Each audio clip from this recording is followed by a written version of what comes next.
Olá!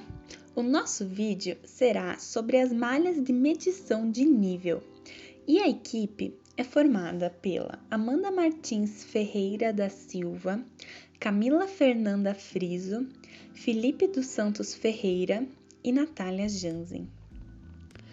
Os instrumentos de medição medem normalmente a interação entre um líquido e um gás, um sólido e um gás, um sólido e um líquido e também entre dois líquidos. A definição de nível é a altura de um conteúdo sólido ou líquido em um reservatório, e com ela é possível determinar o volume estocado de materiais de processos contínuos em tanques de armazenamento. Também é possível realizar balanços materiais de processos que possuem volumes líquidos e sólidos, além de manter a segurança e controlar processos em que determinados níveis de fluidos não podem ser ultrapassados. Ela pode ser classificada em duas categorias: a medição em um único ponto e a medição contínua do nível. Na medição em um único ponto, o nível do fluido é detectado quando se atinge um nível determinado anteriormente, a fim de que a ação apropriada possa ser executada para evitar o transbordamento do fluido ao preencher-se o recipiente novamente. Já a monitoração contínua do nível mede o nível do líquido ininterruptamente. Ou seja, o nível do fluido é monitorado constantemente. Dessa forma, é possível realizar o cálculo do volume se a área do recipiente for conhecida. A medição de nível também pode ser classificada em direta, indireta e descontínua e será explicada posteriormente. Alguns parâmetros podem ser determinados a partir das fórmulas de níveis que serão apresentadas a seguir. A pressão é muitas vezes utilizada na medição indireta e ela pode ser calculada de acordo com a equação a seguir, em que ΔP é igual a gama vezes ΔH, onde ΔP é a variação de pressão, gama é o peso específico e ΔH é a variação de profundidade. A próxima equação determina a flutuabilidade, que também é um método indireto utilizado para medir os níveis de líquidos.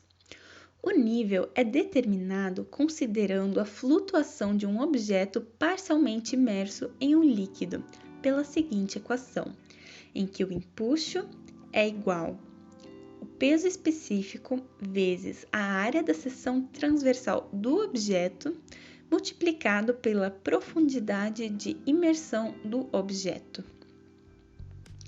A terceira equação mede o nível do líquido, onde a profundidade de imersão do objeto é igual à diferença entre o peso do corpo e o peso do líquido, que resulta no peso do objeto no ar.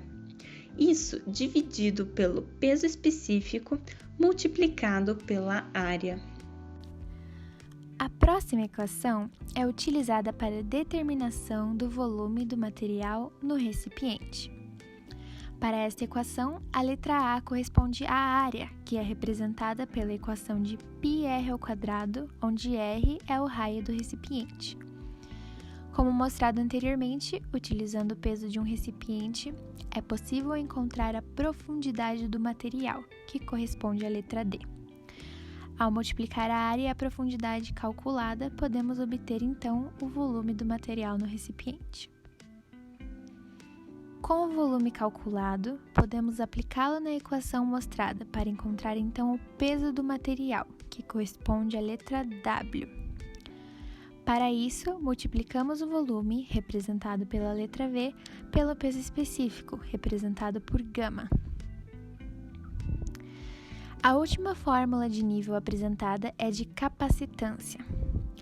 As ondas capacitivas podem ser empregadas na medição de nível em líquidos não condutores e sólidos de escoamento livre, e dependendo do material, o valor da capacitância mudará, conforme é possível observar na equação, onde CD representa capacitância. Para o cálculo da capacitância, utilizamos o valor da capacitância sem a presença de líquido, que corresponde ao CA. Além disso, é necessário que a fórmula possua uma constante dielétrica do líquido entre as placas, representada pelo μ, pois cada material possui uma constante específica que mudará o valor da capacitância ao ser inserido entre as placas de um capacitor. Por exemplo, enquanto o ar possui uma constante dielétrica igual a 1, para a água o valor passa a ser 80. É importante notar que essa constante pode sofrer altas variações devido à temperatura, se tornando necessário fazer a correção do valor com a temperatura correta. Multiplicado pela constante, há também a divisão entre o nível do líquido entre as placas sobre a altura das placas. Por fim, a multiplicação de todos os valores é então somada novamente à capacitância sem a presença de líquido, resultando na capacitância final. Para o cálculo de nível de líquido, aplica-se a diferença entre capacitância e capacitância sem a presença de líquido, dividido pela constante dielétrica multiplicado pela capacitância sem a presença de líquido, multiplicado novamente pela altura das placas, como mostrado na segunda equação apresentada. Existem diversos dispositivos de medição de nível, e eles são separados de acordo com a categoria direta, onde o nível real é monitorado, indireta, onde uma propriedade do líquido é medida de modo a determinar o seu nível, ou descontínua, para fornecer indicação apenas em pontos desejados de nível. Para a classificação direta, é possível utilizar o visor de vidro, que corresponde ao método mais simples para a leitura visual direta, além de ser preciso e barato. Ele é composto por um visor especial e acompanha escala graduada, que facilita a leitura e geralmente é montado de forma vertical, conforme mostram as figuras. Esse medidor utiliza o princípio dos vasos comunicantes, ou seja, quando se tem um líquido no recipiente, é possível perceber que sua altura será a mesma em qualquer recipiente utilizado, independente de sua forma. Para esse visor, a sua parte superior deve possuir as mesmas condições de pressão que a parte superior do líquido dentro do tanque. Caso contrário, os níveis de líquido serão diferentes, impossibilitando a leitura adequada do visor. Na primeira figura, é possível ver que o dispositivo está conectado ao tanque pelas duas extremidades, o que não é necessário se fazer quando o tanque possui líquidos inertes sem necessidade de pressurização, podendo assim expor o tanque e o visor à pressão atmosférica. O líquido inerte é utilizado em alguns casos para auxiliar na leitura do visor de nível, como em visores muito longos ou quando o vidro do dispositivo manchar ao entrar em contato com o líquido do tanque. Outro dispositivo utilizado para medição direta é o flutuador. Ele consiste em uma boia presa a um cabo que tem sua extremidade ligada a um contrapeso, que está fixo em um ponteiro onde é feita a indicação do nível em uma escala, como é possível observar nas figuras mostradas. Uma de suas vantagens é que sua utilização independe da densidade do líquido ou sólido monitorado, além de possuir relativo baixo custo. Porém, o material flutuante escolhido deve ser menos denso do que o líquido, para que possa boiar sobre o material a ser medido.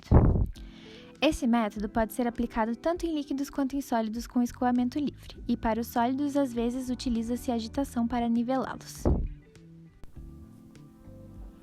Outro tipo de medição direta do nível é conhecido como régua ou gabarito, onde uma régua graduada de comprimento conveniente é introduzida no reservatório a ser medido.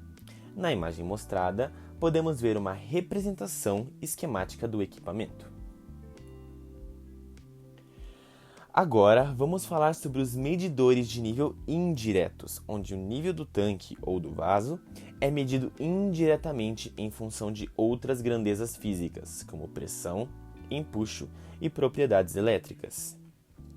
Primeiramente, temos o medidor de nível por pressão hidrostática. Tal dispositivo é um tipo de sensor submerso que, através da pressão no fundo do reservatório, mede o nível de líquido. Assim, o medidor hidrostático mede a pressão da coluna do líquido que está acima dele. Essa pressão é causada pelo peso do líquido sobre o sensor e é utilizada para calcular o nível deste líquido. Outra forma de medição de nível indireta é por pressão diferencial, onde o sensor pode ser instalado abaixo do nível do tanque para sistemas abertos, como pode ser observado na figura, e na parte superior do tanque para sistemas pressurizados. O sensor também pode ser instalado no nível 0 do tanque.